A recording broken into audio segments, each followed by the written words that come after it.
ছোট্ট একটা অতীত আমার হাজব্যান্ডকে আমি ভুলে বলে দিয়েছিলাম, আর যার কারণে আজকে আমার জীবনে এত বড় ঝড় আসলো আর এলোমেলো হয়ে সংসার এখন ভাঙনের পথে। আমাকে বাবা আমার ইন্টার পরীক্ষার পরে বিয়ে দিতে চায়, তো আমি কোনো মতে বিয়েতে রাজি ছিলাম না, কারণ আমি একটা ছেলেকে ভালোবাসতাম, সেও আমাকে খুব ভালোবাসতো। এলাকারই একটা ভাই ছিল, আমাদের বড় বড় ভাইয়ের বন্ধু হয় আর কি। তো আমিও ভাইয়া ভাইয়া ডাকতাম, কোনো একভাবে আমাদের একই কলেজে দেখা হয়, কথা হয়, সেখানে আমাদের প্রেম হয়ে যায়। তারপরে ভালো ভালো প্রস্তাব আসতে শুরু করে আমার জন্য, আর বাবারও এদিকে শরীরটা ভালো না, বাবা অনেক বেশি আমাকে চাপ দিতে রইলো। আমিও বাবাকে জানিয়ে দিলাম, জানানোর পর বাবা কোনোভাবেই কিছুতেই রাজি হচ্ছিল না। আমি কোনোভাবেই কাউকে রাজি করাতে পারিনি। তারপরে বাবা হঠাৎ করে অসুস্থ বেশি হয়ে পড়ে, আর ছেলেও সরকারি চাকরি করে পুলিশে। এই কথা শোনার পর আমাকে অনেক বেশি জোর করে সবাই রাজি করায়, আর আমি অনেক সুন্দরী হওয়াতে এক দেখাতেই আমাকে পছন্দ হয়ে যায়। তারপরে আর কি আমাদের বিয়ে হয়ে যায়, কিন্তু আমি কোনোভাবে বিয়েটা মেনে নিতে পারছিলাম না। ওদিকেরও কোনো খবর পাচ্ছিলাম না আমি যার সাথে প্রেম করতাম তার কি অবস্থা, কিন্তু শুনেছি সেও নাকি অনেক কষ্ট পেয়েছে, আর আমাদের এলাকা ছেড়ে নাকি সে ঢাকা চলে গেছে। আমারও বিয়ের পর আমাকেও সে চট্টগ্রামে পোস্টিং হওয়াতে সেখানে নিয়ে যায়, কিন্তু আমার মন মানসিকতা কোনোভাবেই ঠিক হচ্ছিল না। আমি সারাদিন মন মরার মতো বসে থাকতাম। সে যে কতভাবে আমাকে চেষ্টা করতো মন ভালো করার, কিন্তু কোনোভাবেই আমাকে রাজি খুশি করাতে পারতো না। তারপর সে জিজ্ঞাসা করতো কি হয়েছে কি হয়েছে, আমি উত্তর দিতাম না, কিন্তু এত বেশি ভালোবাসতো যে আমি আস্তে আস্তে তার প্রেমে পড়ে যাচ্ছিলাম।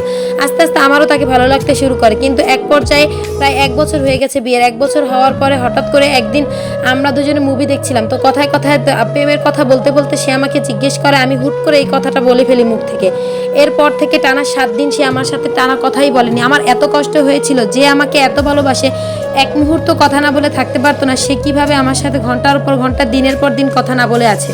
শুধুমাত্র রুম বন্ধ করে বসে থাকতো রুমের ভিতরে। আমি 7 দিন টানা, সে অফিসেও যেত না, অফিস থেকে ফোন আসছে, কতভাবে যে ক্ষমা চেয়েছি। সে শুধু একটাই কথা বলেছে, তুমি আগে কেন আমাকে বলোনি। আমি বুঝেছি সে অনেক বেশি কষ্ট পেয়েছে আমার থেকে। আমি কি করি এখন বলেন, আমার তো কিছু করার ছিল না, আমিও বুঝতে পারিনি।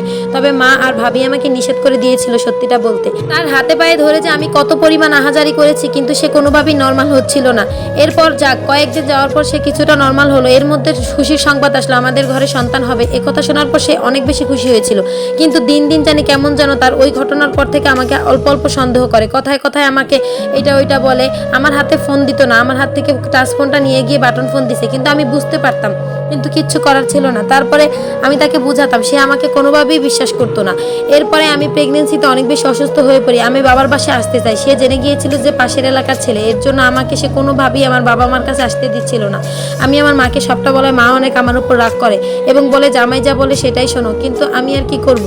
তবে ও আমাকে ভালোবাসতো, কিন্তু আগের মতো ওই প্রথম দিকের মতো আর কখনোই আমাকে ভালোবাসতো না।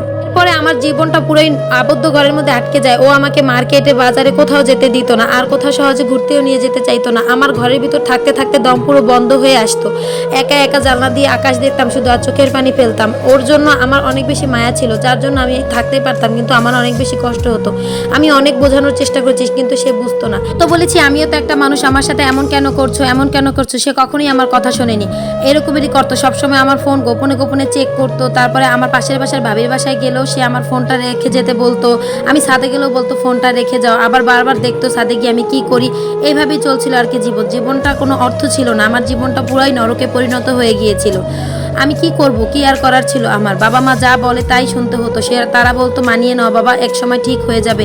আর বাবুকে নিয়েও কোথাও একটু ঘুরতে যাওয়া হতো না। এভাবেই চলছিল আর কি জীবন। এর মাঝখানে ও অফিসে থাকাকালীন আমার একটা স্কুল ফ্রেন্ড কিভাবে যেন আমার নাম্বার নিয়ে খোঁজ নিয়ে আমাকে একটু ফোন দেয় কথা বলার জন্য, আমার বান্ধবীদের কাছ থেকে। আমি তো আমার বান্ধবীদের সাথেও কথা বলা বন্ধ করে দিয়েছিলাম এর জন্য, শুধু সন্দেহ করতো।